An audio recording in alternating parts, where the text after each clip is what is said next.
अस्सलाम वालेकुम स्टूडेंट्स। हम स्टडी कर रहे थे बायोलॉजिकल प्रॉब्लम। तो बायोलॉजिकल प्रॉब्लम जो हमने सबसे पहले सॉल्व की वो ये थी कि मलेरिया एक बायोलॉजिकल प्रॉब्लम है, ठीक है। और जिसकी वजह हमने ढूंढनी थी, जो लास्ट में बाद में पता चला कि मस्कीटो की वजह से, फीमेल मस्कीटो की वजह से वो मलेरिया ह्यूमंस बीइंग को होता है। तो वो पहला बायोलॉजिकल प्रॉब्लम था कि मलेरिया किस वजह से होता है।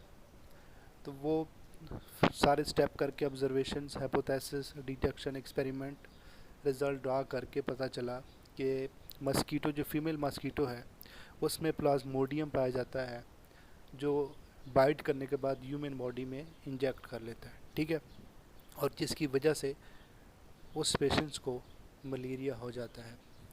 तो यहाँ तक तो बात क्लियर हो गई कि जो मलेरिया है वो फीमेल मस्कीटो ही की वजह से होता है, जो कि प्लाज्मोडियम वो अपनी बॉडी से दूसरे बॉडी में ट्रांसफ़र या ट्रांसमिट कर लेता है।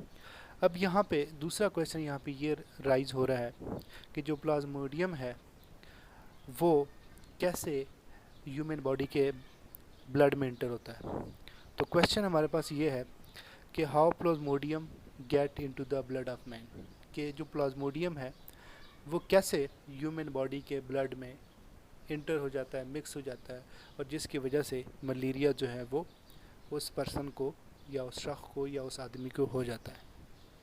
तो यहाँ पे एक साइंटिस्ट जिसका नाम A.F.A. किंग, उसने 1883 में मलेरिया के हवाले से कुछ ऑब्जर्वेशन की, 20 ऑब्जर्वेशन, जिसमें से जो 3 हैं या 3 वेरी इंपॉर्टेंट ऑब्जर्वेशन यहाँ पे गिवन है। जो फर्स्ट वन ऑब्जर्वेशन यहाँ पे है वो ये है कि जो वो लोग जो बाहर सोते हैं उनको मलेरिया के चांसेस ज़्यादा होते हैं एज़ कम्पेयर टू वो लोग जो कमरे के अंदर सोते हैं। ठीक हो गया। मींस सहन में सोने से मलेरिया के चांसेस बढ़ जाते हैं एज़ कम्पेयर टू अगर आप कमरे में सोएं तो आपको मलेरिया के चांसेस कम हो जाते हैं। सेकंड ऑब्जर्वेशन उसकी ये थी कि जो लोग नेट लगा के सोते हैं, नेट लगा के उनका क्या मकसद था, सिंपल वर्ड में अगर मैं कहूँ कि मच्छरदानी लगा के अगर कोई शख्स सोता है तो उसको मलेरिया के चांसेस कम होते हैं एज़ कम्पेयर टू उन लोगों के जो मच्छरदानी के बगैर सोते हैं। तीसरी ऑब्जर्वेशन उसकी ये थी कि उन एरिया में जहाँ पे smoke area, mean industry area में जहाँ पे स्मोक ज़्यादा हो, उस एरिया में मलेरिया के चांसेस कम होते हैं एज़ कम्पेयर टू वो एरिया जहाँ पे स्मोक कम हो। ठीक है, ये तो थी ऑब्जर्वेशंस। अब इन ऑब्जर्वेशन को देख के उसने हाइपोथेसिस क्या ड्रा किया कि जो मस्कीटो है वो ट्रांसमिट करते हैं प्लाज्मोडियम, और जिसकी वजह से मलेरिया जो है वो स्प्रेड होता है। ये इसकी हाइपोथेसिस थी। वो सही भी हो सकती है, गलत भी हो सकती है, जैसे कि हम लास्ट टाइम भी डिस्कस कर चुके हैं कि हाइपोथेसिस 50% ट्रू भी हो सकता है, 50% फॉल्स भी हो सकता है। हाइपोथेसिस के बाद जो थर्ड स्टेप होता है बायोलॉजिकल मेथड में वो है डिडक्शन। डिडक्शन में उसने क्या बात की कि मस्कीटो जो कि प्लाज्मोडियम उसकी बॉडी के अंदर होता है, जिसकी वजह से मलेरिया के चांसेस हैं। ठीक है, हाइपोथेसिस क्या था कि मस्कीटो ट्रांसमिट करते हैं प्लाज्मोडियम, इस वजह से वो मलेरिया स्प्रेड करता है। तो अगर उसके बॉडी में प्लाज्मोडियम है, किसके बॉडी में, मस्कीटो के बॉडी में, तो बाइट करने के बाद पेशेंट्स को, मींस के कोई भी शख्स को बाइट करने के बाद वो मलेरिया का पेशेंट हो जाएगा। ठीक है, ये था उसका डिटेक्शंस। अब आते हैं नेक्स्ट फोर्थ स्टेप जो है वो है एक्सपेरिमेंट। ठीक है, प्रूफ करना एक्सपेरिमेंटली। उसमें यह आ जाता है, एक साइंटिस्ट का नाम है आर रोज, ब्रिटिश एक फिजिकन थे, जो कि उसने ये एक्सपेरिमेंट परफॉर्म किया इंडिया में 1880 में। उसने क्या किया कि फीमेल जो मस्कीटो है उसको उसने बाइट किया मलेरिया पेशेंट्स को।